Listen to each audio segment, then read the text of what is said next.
The senator from West Virginia now. First of all, my good friend, the senator from West Virginia. Mr. President, I want to thank my good friend senator from Oregon for allowing me to say a couple of things. I want to put this in perspective. I don't think there's a person more bipartisan than I am. I don't think there's a person that has not signed more bills in a bipartisan way with my Republican friends than I have, who has voted on more Republican bills or more Republican amendments than I have as a Democrat. And I'm really so frustrated that I thought that we can make this place work. That was my purpose for being here. I truly did everything I possibly could. I reached out. The White House was kind enough to reach out to me. I sat down. I talked to all of the people who are in charge of writing this legislation from the White House. I sat down with my colleagues. I gave them some suggestions and ideas. We brought people together thinking we could find a bipartisan way. And Mr. President, I would tell you this, as I see it unfold tonight, this has been designed not to have even me as one Democrat on the bill. And I want to be. I want to be part of a reform. For the first time in 30 years, I look back at Ronald Reagan. He was a hero to all of us. And he had 97 votes. 97 senators voted for his legislation that he crafted. Okay? There was adjustments, give and take. But every time I would think, well, if you have some ideas, shouldn't you at least listen to me, listen to what we think? I had 2 days ago, we did a press conference. I invited all of my colleagues, and I thought, well, I think myself and Senator Heitkamp from North Dakota, Senator Donnelly from Indiana, I knew the three of us would show up. I had 14 other colleagues that were craving to be involved, wanted to be involved.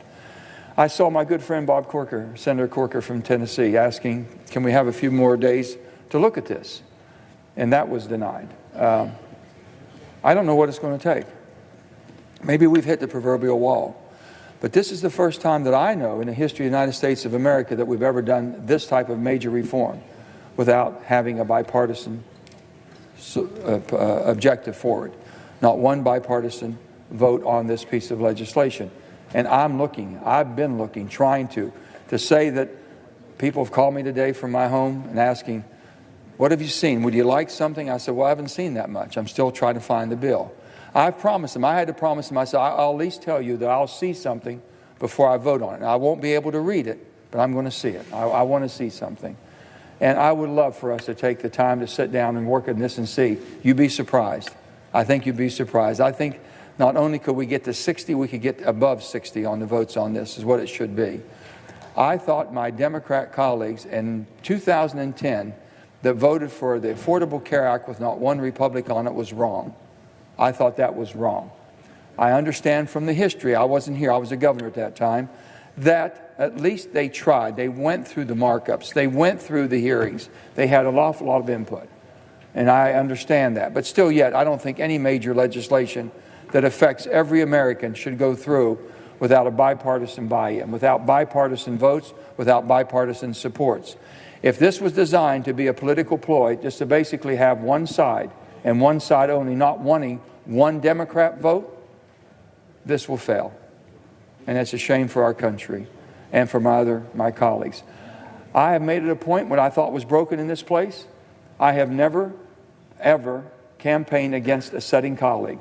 I have never campaigned against my fellow Republican. I have never made a phone call against a fellow Republican. I have never raised money to be spent to try to defeat a fellow Republican, my friends.